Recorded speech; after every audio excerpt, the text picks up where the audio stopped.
তোমরা সবাই কেমন আছো সুজন বন্ধুরা? আশা করি ভালো আছো। আমার কিন্তু শরীরটা বেশ খারাপ জানো তো। আমার মানে আজকে তাও কতদিন বলবো, প্রায় মাসখানেক ধরে আমি সেইভাবে কোনো ভিডিও তোমাদেরকে প্রেজেন্ট করতে পারছি না, কারণ আমার যে আসল কি রোগ হয়েছে সেটাই কোনো ডাক্তার ধরতে পারছে না জানো তো। আমার খুব তিক্ত একটা অভিজ্ঞতা তোমাদের সাথে আমি খুব ছোট্ট ছোট্ট করে শেয়ার করলাম।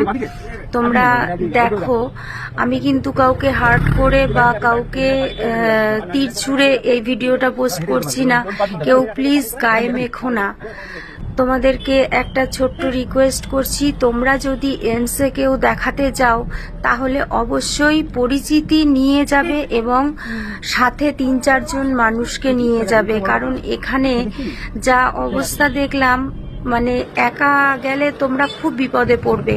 তোমাদেরকে টোকেন নাম্বার কত দেবে, যদি পরিচিতি না থাকে তোমরা কিন্তু হয়তো ডাক্তার নাও দেখাতে পারো জানো তো। কারণ সেদিনকে যা দেখলাম, প্রায় ১০০০-১২০০ মতন টোকেন দিয়েছে, কিন্তু টিকিট হয়েছে মাত্র ৫০০-৫৫০ এইরকম টিকিট হয়েছে। বাদবাকি যত মানুষ ছিল প্রত্যেকে বাড়ি ফিরে এসছে জানো। কত মহিলারা কাঁদছে রীতিমতন। এখানে না অসুস্থতার কোনো দাম নেই, কোনো মূল্য নেই। আউটডোরে দেখাতে গিয়ে তুমি যদি অসুস্থও হয়ে পড়ো তবু তোমাকে কিন্তু কেউ বলবে না যে আপনি আগে নিয়ে নিন বা আপনার জন্য কোনো বসার আলাদা করে ব্যবস্থা করে দিই। এইসবের কোনো মূল্যই ওখানে নেই। ওখানে আছে শুধু পরিচিতি। তোমার মুখ চিনে তুমি বলবে যে এটা তোমার বন্ধু, তোমার মামাতো ভাই, তোমার দিদি, তোমার বন্ধুর ছেলের বউ, এই টাইপের, মানে যা শুনছিলাম আমার অভিজ্ঞতাতে সেদিনকে যা আমি দেখলাম, এই টাইপের কথাবার্তাগুলো ওখানে হচ্ছিল। আর এই যে এখানে এত লোকজন দেখছো না, এত লোকজনের ভিড়, এই এত সবাই কিন্তু দেখাতে পারেনি। সেই ভোরবেলার থেকে আমরা তো গিয়েছি 6:30 নাগাদ, কিন্তু আমাদেরও আগের দিন রাত্রির থেকে ওখানে লোক বসে থেকে তারা পর্যন্ত দেখাতে পারেনি, এমনও হয়েছে। তারা ফিরে এসে পরের দিনকে আবার তারা গেছে, মানে আমরা যেদিন গিয়েছি সেদিনকে তারা আবার গেছে, সেই দিনকে তারা দেখাতে পেরেছে। তো তোমাদেরকে বারবার করে একটাই রিকোয়েস্ট করব যে তোমরা পর্যাপ্ত পরিমাণে খাবার নিয়ে যাবে এবং সাথে লোকজন নিয়ে যাবে। এই দেখো, এই যে আমাদের খাবার সেইভাবে আমরা তো জানতাম না, প্রায় 1 মাইল দূরের থেকে গিয়ে সেই দোকান থেকে খাবার আনতে হলো। তাও আমার হাজব্যান্ড ছিলেন, আমার মেয়ে ছিল, তাই অতটা অসুবিধা হয়নি। আর আমি তো সারাদিন গাড়িতেই বিশ্রাম নিয়েছি, গাড়িতেই শুয়েছিলাম। যখন আমাকে ডেকেছে তখন শুধু আমি গিয়েছি। ওখানে আউটডোরে প্রথমে টোকেন দেওয়া হয়, তারপরে হচ্ছে টিকিট করা হয়। তোমার যদি ভাগ্য ভালো থাকে তবেই তুমি দেখাতে পারবে, তবেই তোমার টিকিট হবে। এই যে আমার হাজব্যান্ড সারা দিন দাঁড়িয়ে থাকার পরে বিকেল বেলায় আমাদের টিকিটটা হয়েছে। এইটা হচ্ছে টিকিট। তার আগে আমাদের একটা টোকেন দিয়ে কাগজের মধ্যে নাম্বার, সেটা তোমার হতে পারে 200, 300, 400, 500, 1000, 1500, কোনো ঠিক নেই। আর তারপরে তো সারাদিন এখানে এই যে ছোটাছুটির ব্যাপার লেগেই ছিল। মানে আমি সুস্থ হওয়ার থেকে আমি সত্যি বেশি অসুস্থ হয়ে পড়েছি। আমার মেয়েটা পর্যন্ত অসুস্থ হয়ে পড়েছিল, আর ও এতটাই বোর হচ্ছিল, কিন্তু ও তো মাকে সুস্থ করতে গেছে, যার জন্য বুঝতে দিচ্ছিল না।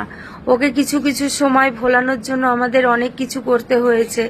যাই হোক, ও বুঝতে পারে ব্যাপারগুলো। আর এই যে যখন ওষুধ নিচ্ছি দেখো পুরো ফাঁকা হয়ে গেছে একদম তখন, ঠিক আছে, মানে বুঝতে পারছো তো কোন সময়, তাহলে একদম প্রায় সন্ধ্যের মুখে তখন ওষুধ দেওয়া হচ্ছে।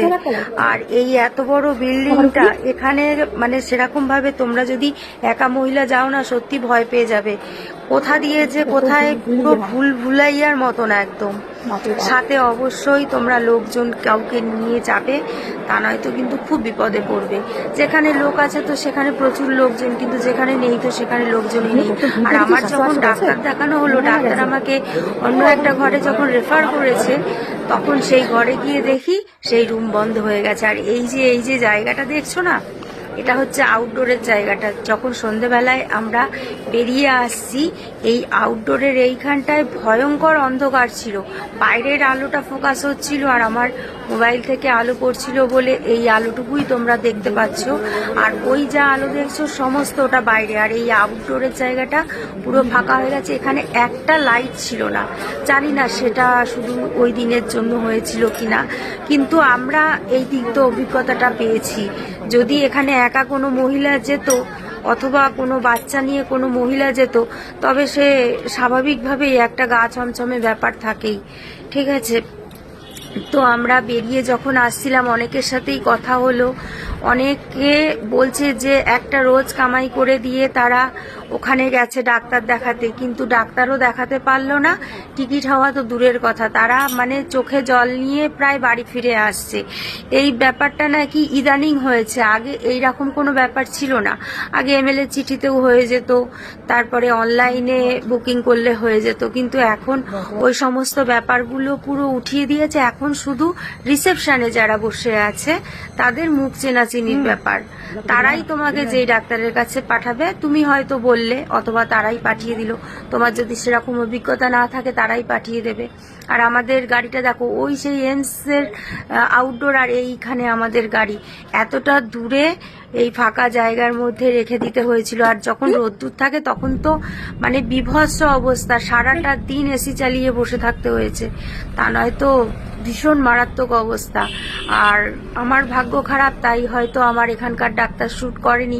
তোমাদের ভাগ্য ভালো হলে অবশ্যই শ্যুট করবে, তবে ডাক্তার খুব ভালোভাবেই দেখেছেন যখন দেখাতে পেরেছিলাম। আর আমরা যখন বাড়ি ফিরে এসেছি না, তখন এতটাই কাহিল, এতটাই মানে অবস্থা খারাপ ছিল আমাদের, কি বলবো, মানে কেউ কারোর সাথে কথা বলার মতন পর্যন্ত পরিস্থিতি ছিল না।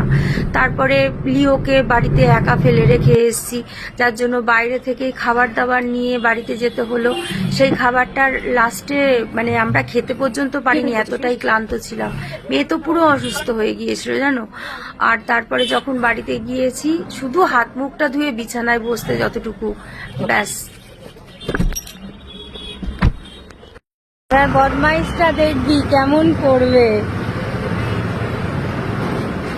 সামনেই আছে। উলি বাবালি বাবালি, লিও লিও লিও।